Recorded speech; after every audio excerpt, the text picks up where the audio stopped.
서해와 다르게 대륙붕이 거의 형성되지 않은 동해 루트는 좁은 해안을 따라 북상하면 곧바로 연해주로 들어가는 관문인 블라디보스토크에 이릅니다. 블라디보스토크는 북위 43도, 악마의 문 동굴은 북위 44.5도로 최대 빙하기에는 모두 초원 툰드라였기 때문에 북위 40도 이남의 안전지대로 남하지 않으면 생존을 보장할 수 없는 곳인데요. 기온이 극단적으로 하강하는 마지막 최대 빙하기가 가까워지자 아무르수계 등 외만주 지역의 인류가 선택할 수 있는 남하 루트는 흥계와 솔빈강을 따라 동해 대륙붕 방향으로 내려오는 겁니다. 예외적인 곳이 있다면 육지로 이어진 사할린을 통해 일본 열도로 남하하는 것인데 유도 등을 고려하면 상대적으로 소수였을 것으로 보입니다. 이때 남한 대열에는 인류만이 아니고 중대형 동물들도 함께 이동했는데 제주도까지 펼쳐진 대초원은 동물들에게 낙원 같은 피난처였습니다. 특히 북위 40도 이북에 분포한 동해안 지역의 대륙붕과 사할린 홋카이도의 초원 툰드라 지대는 매머드나 털콧불소 등 대형 초식동물이 서식하기 좋은 환경이었을 것으로 추정됩니다. 실제로 초원 툰드라와 건조 초원의 경계선이자 생명 안전선인 북위 40도에 걸쳐있는 함경북도 길쭉은 화대 장덕리에서 1961년 거의 완전한 상태의 털코끼리 매머드 유골이 발견됩니다. 유적지는 한국의 그랜드 캐니언으로 불리는 칠보산 남단의 내륙 쪽에 있는데 해안으로부터는 약 12km 지점입니다. 털코끼리가 발견된 지점에서 두만강 하구 방향으로 100km 정도 올라가면 청진시인데요. 한반도 5배가 넘는 서해 대평원의 면적에 비할 바는 아니지만 상당한 규모의 대륙붕 평원이 이곳부터 북쪽으로 펼쳐졌습니다. 야생동물에 나고나면 대부분 탄자니아의 세렝게티 국립공원을 떠올릴 텐데요. 보호구역의 면적이 대충이라도 어느 정도인지 알고 있는 분은 드물 겁니다. 막연히 어마어마하게 넓다고 생각할 수 있는데 14,760제곱킬로미터로 약 7,400제곱킬로미터인 충청북도의 2배 크기입니다.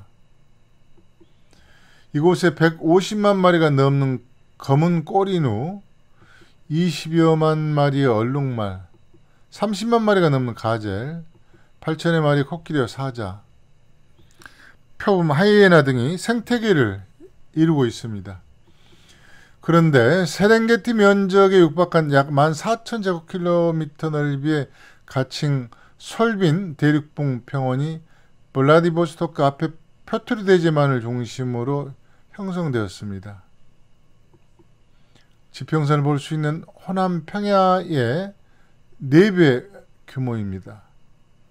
평원 서쪽은 두만강 하구로 서푸항 유적지가 있는 곳인데요. 이곳에서는 10만 년 전의 구석기 유적층부터 서기전 2000년경까지의 청동기 유적층이 발굴되었습니다.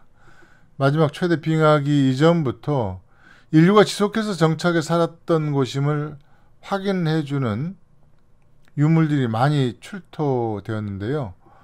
전략물자인 흑요석으로 만든 화살초, 창, 당근과 함께 낚싯바늘과 어망충 등 어뢰용품도 있었습니다.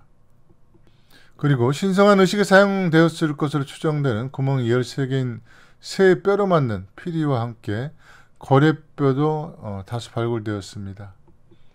일찍이 서해 발해만부터 시작해 흑산도와 대한해협을 돌아 동해 솔빈강 하구까지 포경 문화가 뿌리 내리고 있었다는 증거가 한반도 곳곳에서 확인되었습니다. 이곳 솔빈 대륙붕 평원 외에도 동해안엔 또 다른 평원이 존재했습니다. 앞서 매머드 유골에 발굴된 길주군이 북위 40도 생태경계선에 걸쳐 있다고 했었죠. 이곳에서 해안을 따라 남쪽으로 70km 정도 내려가면 함경북도와 남도의 경계선인 마천령산맥 동단에 다다릅니다. 이곳 단천부터 북청, 함흥, 원산, 금강산의 장전까지 이어지는 약 330km 해안을 따라 동한만 평원이 형성됐습니다. 유도가 높은 솔빈평원이 초원 툰드라 지대인 반면 이곳은 서해평원처럼 건조 초원지대였습니다. 면적은 10,000제곱킬로미터 정도로 상대적으로 좁았지만 북위 40도 이남 지역이었기 때문에 마지막 최대 빙하기가 이어진 6,000년 동안은 이곳이 고위도 인류의 안식처 역할을 했을 것으로 보입니다. 두만강이 미치지는 못하지만 동한만 평원을 적신 금야강과 여러 강줄기는 가장 중요한 식량자원인 연어의 공급처이기도 했습니다. 그리고 솔빈평원은 여름이나 혹은 기온이 상승하는 기간 동안 연해주 일대로 진출하는 전진기지 역할을 했을 것으로 추정됩니다. 해수면 변동 지도와 지형도, 지질도를 교차 분석하면서 흥미로운 지점이 포착되는데요. 동한만 초원은 낮은 지형이 이어진 추가령 구조곡을 통해 동해안에서 가장 빠르고 가장 쉽게 한강 수계와 대동강 수계, 서해 대초원으로 이동할 수 있는 지역이라는 점도 유의할 대목으로 보입니다. 그리고 보라색으로 표시한 부분인데요. 동한만 초원부터 서쪽의 대동강 중하류까지 석회암 지대가 분포합니다. 즉 극성 빙기의 가장 안전한 피난처인 석회동굴이 많다는 뜻이죠. 인류가 이 지역에 많이 거주했고 이런 흐름은 평양 주변의 대동강 수계에서 상원, 검은머리 동굴 유적 등 선사시대 유적이 많이 발견된 배경이기도 합니다. 또 하나의 석회암 지대가 집중된 곳인 남한강 수계인데요. 정선, 단양, 충주를 중심으로 서해에서 가까운 정읍까지 무려 1000여 개의 석회암 자연 동굴이 분포하고 있습니다. 그런데 용암동굴과 기타 동굴을 더하면 사실상 한마도 천여 개 동굴이 분포합니다.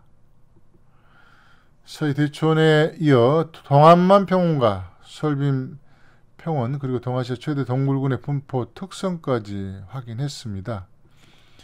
기후변화에 따른 이런 특별한 지질 조건은 빙하기 이후 한반도인들이 인류 문명의 불씨를 지피는 자양분이 되었을 것으로 봅니다. 이런 토대 위에서 북으로 진출했기 때문에 빙하기 직후 동아시아 십자로 있던 요하 문명은 만개할 수 있었습니다. 하지만 많은 유적을 품고 있을 서해 대초원과 동해 대륙붕 평원은 바다 깊이 사라지고 말았습니다.